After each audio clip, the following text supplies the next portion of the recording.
Are you a technician who wants to set yourself apart? Then the Trusted Technician podcast is for you. I'm Derek Hoferter, coach and trainer at SBE, and on this podcast, we will have experienced HVAC coaches and trainers, as well as top-performing technicians, all sharing their tips and strategies to help you be more successful.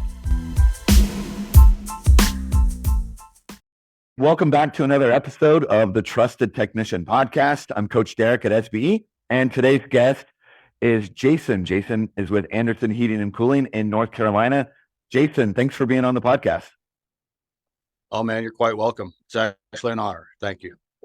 Yeah, when we were talking earlier, I've heard you've listened to every episode, so we appreciate it. That's a good achievement to do that. So, Jason, just to kind of get us started, tell us a little bit about how long you've been a tech and why and how you became a tech.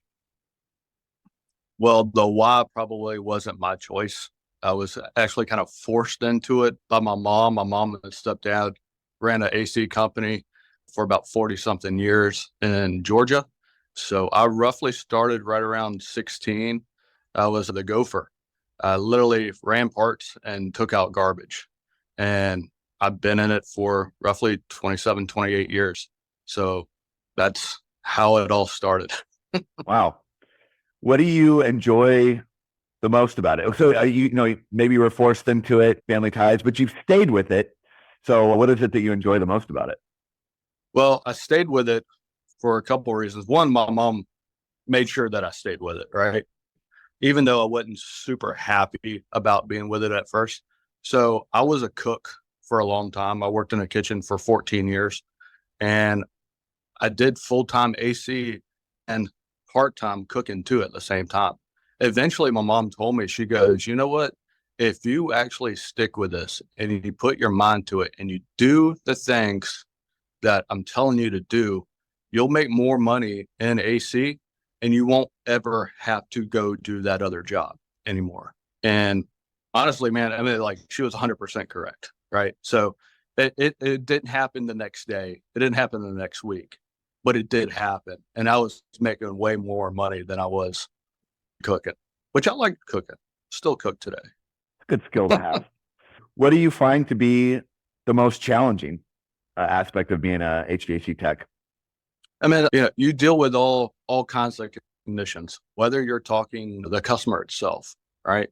And then the industry itself is constantly changing.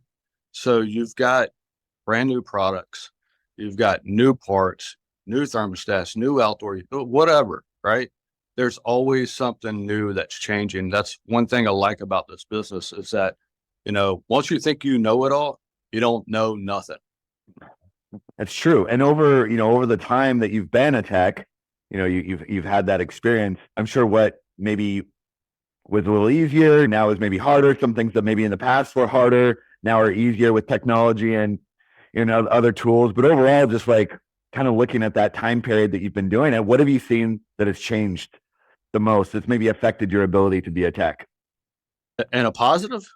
Either way, good or bad. So, I mean, honestly, in a positive, probably software that I use, and I'm pretty positive some other techs use it too, as far as being able to diagnose systems and stuff like that. And this is not a plug, right? But Measure Quick itself works great for diagnosing systems themselves. Whether you're an entry-level tech or you're a freaking old guy, salt and pepper hair, right? It doesn't matter, right? We all lose track through the weeds sometimes, right? Like 90-degree day, 110, 120, 140 degree in the attic itself. I don't care how good you are. Sometimes you miss steps, and that right there, that actually helps out with a process so that you don't forget certain little things, right? But there's a lot of good things that are out there that actually do help. The tools are getting better. The tools aren't getting cheaper, but they are getting better. And whether we're talking actually like physical tools or we're talking like mental tools themselves to help people out, right? Everything, once you put it all together, it's one big jigsaw puzzle. But once you put it all together, it actually becomes a nice piece that you might want to glue and hang up on the wall. Yeah. And so, Jason, obviously being on here on the podcast, there's a reason kind of behind the different technicians that we ask to be on here, you do well, right? Doing over $1 million a year in revenue. But do you kind of remember the moment that things maybe shifted, that you kind of went from, like you were talking about, like you're doing things part-time and and your mom's like, no, you can make it if you just 100% go for it. Like, do you kind of remember, was it just always like a gradual, or was there like a defining moment that you can think to of maybe when things shifted for you? So my stepdad owned the company that I worked for in Savannah, and I don't remember what month it was and in what year it was, but I remember what he did, right? So we always had meetings literally every week on what the goals were for that month and who we sold, who we didn't sell, why didn't it sell, things like that, right? So we did it literally every week. But with that being said, like I had a really good month that month, and he wrote me a Post-it note and gave me the sheet itself, the Excel spreadsheet with all the numbers on it. And on the Post-it note, it basically said, hey, great job. Keep up the good work. You keep doing this. You'll be $1 million sales tech in no time. And I mean, I think probably right then and there, like my head was blown. I was like, oh, and yeah, I think that was probably one of the defining moments. I mean, there was probably a bunch of other ones, but that one always stuck out. Purely because of someone believed in you, showed, like with the numbers, showed you that was possible. What was that spark that created? Was it just like a purely motivational thing, or was it like a more logical thing of, hey, look at this month, you can do it? I think it was probably logical. Knowing that somebody else can believe in me probably put a little bit more emphasis on me to get off my butt and actually do the work that needs to be done to get to where I want to be and where they wanted me to be. Yeah. Yeah, that's interesting, right? Where it was kind of like hey, look at these numbers. How much do you look at data as part of like your process, like goal setting, where you're at, average tickets, close rates? Like how important to you is your performance in your data from a number standpoint in kind of how you operate? Right. It's different here than it was in Savannah. So now I'm in Charlotte working for Andersen. So it's different here. Honestly, I don't look at, like the closing ratio. I don't look at, how many maintenances I sold that month. I look at total goal. And with total goal in mind itself is we always broke in Savannah, we always broke it down every month, like what you should sell every month, right? As far as the total goal goes. Mm-hmm. And like January might be a 5% month, but May or June or July or August might be 11 or 12% month of your total goal. Right. So I always look at my goal, and then I'm constantly on the SBE app itself, and I'm looking to make sure, because the office here, they plug in our job numbers. So I make sure that my job numbers are correct. And then I'm trying to figure out where am I at. You like the rankings. You like the rankings, huh?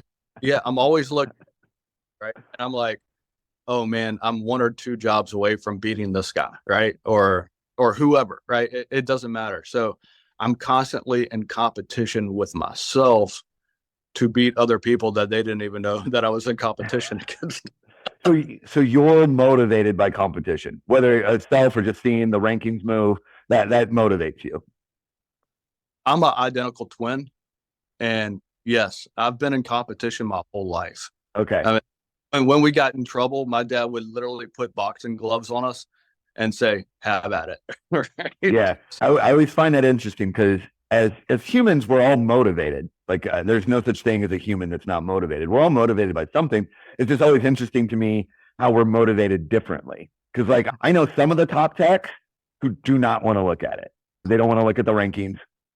They'll look at their numbers and stuff like that, and they don't want to look at it. And then I know some top techs like yourself who are looking at it all the time and very aware of, hey, I'm this, and and here's the gap, and so both get motivation from things, but view it differently. Speaking of numbers, Jason, something you had mentioned to me, I want to dive into a little bit more. Like talking about your year this year versus your year last year. And you were telling me that last year, the year started pretty well. You hit the $1 million mark, in the summer, right? I think you said like around August 1st. And then you didn't quite finish out the year, maybe how you were planning or kind of how you thought it going. Talk to me a little bit about that, of kind of what you feel maybe happened, like the mental side or things like that, of just how kind of last year went for you. I think things take turns at unexpected times. You never know when crap's going to hit the fan, right? You got to be able to prepare yourself for it. And I felt like I probably wasn't mentally prepared for it. I mean, I had all the tools in my chest, but I still couldn't use them, right? Or I still didn't follow through with them, probably just because of mental clarity itself. So once I was able to fix that, which literally took, it took till January 1st.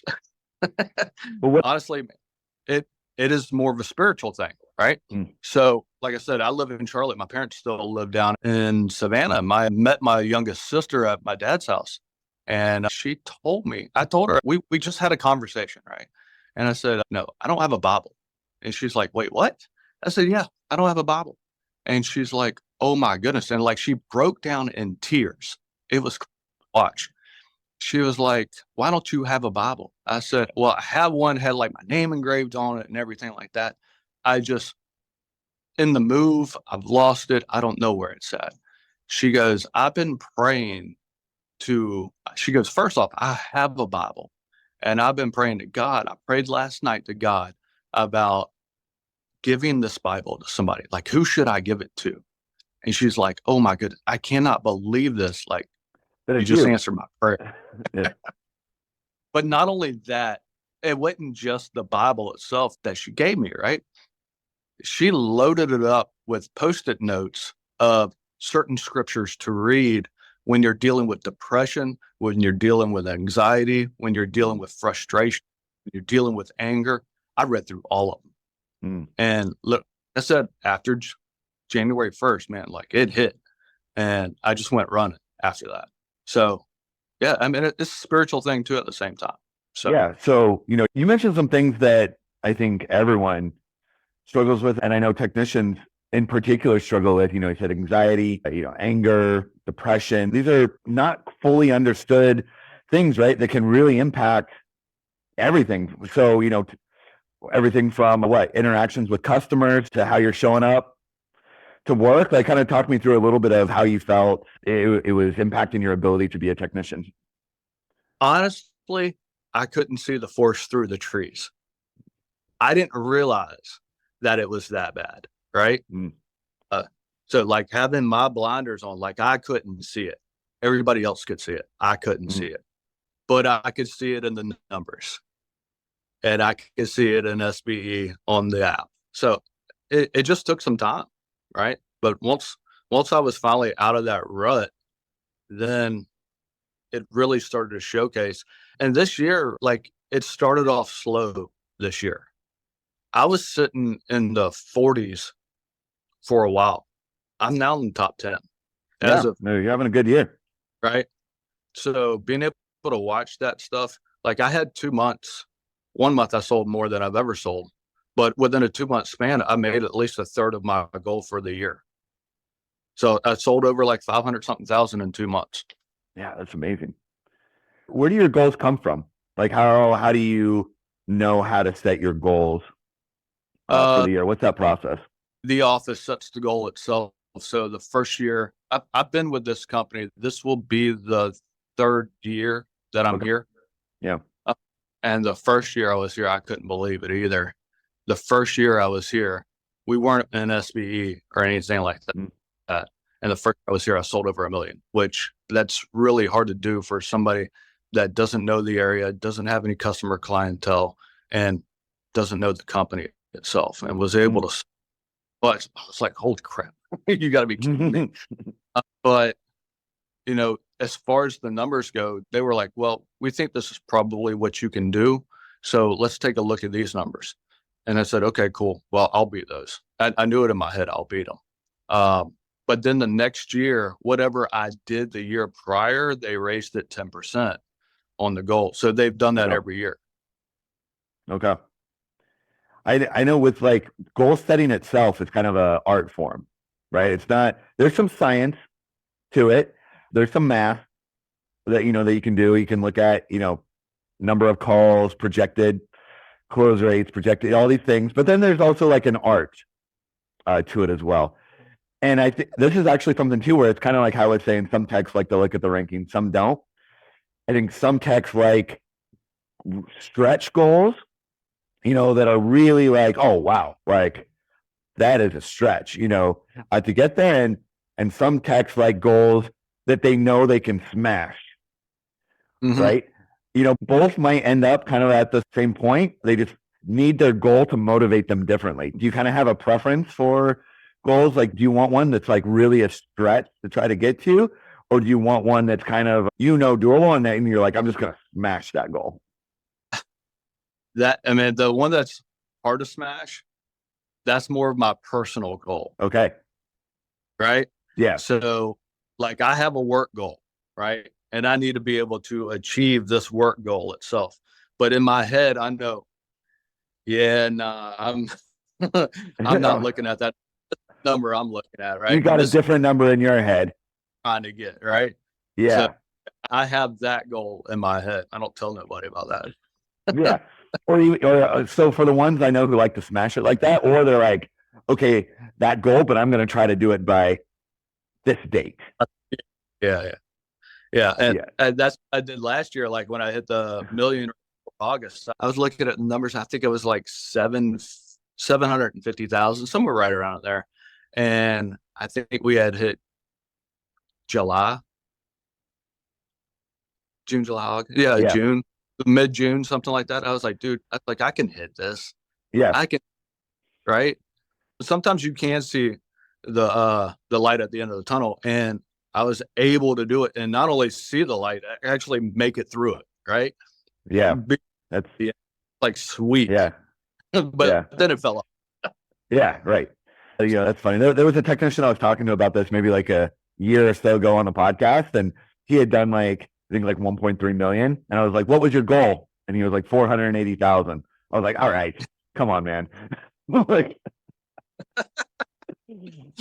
yeah, like would you do that in like the first quarter, of the year? But yeah, it's everyone kind of has a different take on it. So you've turned things, however the end of last year kind of played out for you. You found what you needed to find to kind of center yourself, kind of get focused.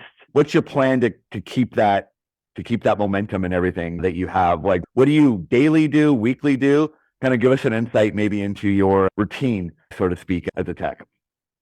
So, the routine itself is basically like educate and inform customers itself of issues. One thing is I take my time, whether I'm doing a maintenance or whether I'm doing a service call, right? I take my time. I take my time so much the office is calling me, where you at?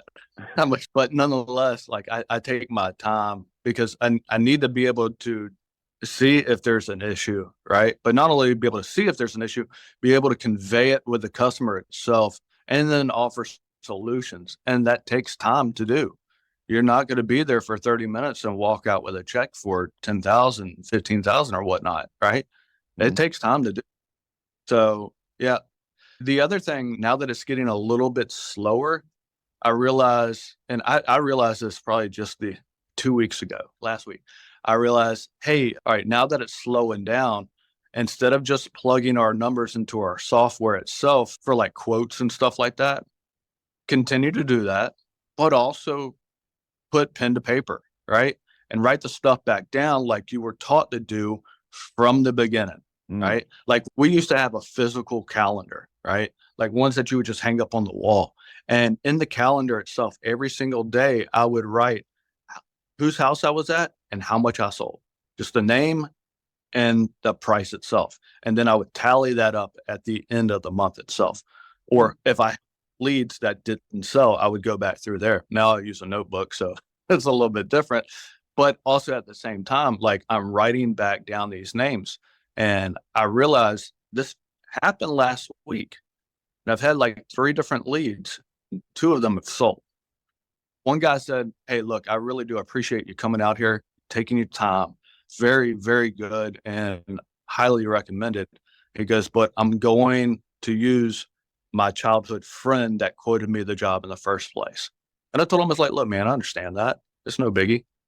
There's plenty of work out there for all of us, right?" So it is what it is. You're not going to win them all. But Right. if you can keep trying, right? You keep trying, you're definitely going to get more if you keep trying. If you lay down, you're not going to get anything. Yeah. So right, paper itself helps out a lot. That's a great tip. I think for any tech listening to this, that's a huge takeaway that they could have. Kind of similar. I remember a tech telling me that for a reason to kind of help with some of the things you were talking about, just their mental state, some anxiety, some pressure, they started journaling. Kind of just like all these thoughts in their head, they felt like were getting, in the way. So they're like, I'm just going to pen to paper, just get the thoughts out. And what they found is they actually kind of started to almost do like handwritten notes that were like a follow-up of what happened on the call. Of just with, I felt this way about this, and they just kind of got on, and they realized like, actually, this is like a great way for me to do follow-ups. I've got all the things on there. I could call the customer and I could reference, "Hey, remember when you asked me this? I didn't really have a good question at the time. Could I still follow up?" And they found that that's turned into this whole follow-up system for them. And that's what made me think of when you were telling me about how you're starting to pen to paper, right? Because there is even just the exercise. You feel like there's a mental component of just doing the exercise of pen to paper. Yeah. So my stepdad told me a great line, right? It's like the weakest ink is better than the strongest memory. And it's right. So like you can write something down on paper itself, you'll have it forever. And you may eventually forget something. It's something that you've been doing your whole life. You might eventually forget it, right? But if you write it down, you'll never forget it, which I thought was great. Yeah, no, that's really good. Jason, I've really enjoyed our conversation. I feel, we could keep going, but I know you are a tech and you have calls that you should probably go on. So I've got to wrap it up and let you go. But thank you so much for coming on the podcast and sharing with everybody. Absolutely, Derek. Anytime, man. Take care and God bless. Thanks.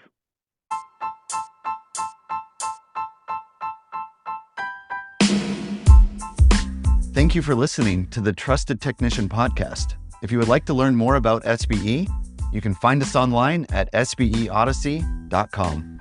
If you enjoyed today's episode, we would appreciate it if you would leave us a review. Thank you for tuning in, and we'll see you next time.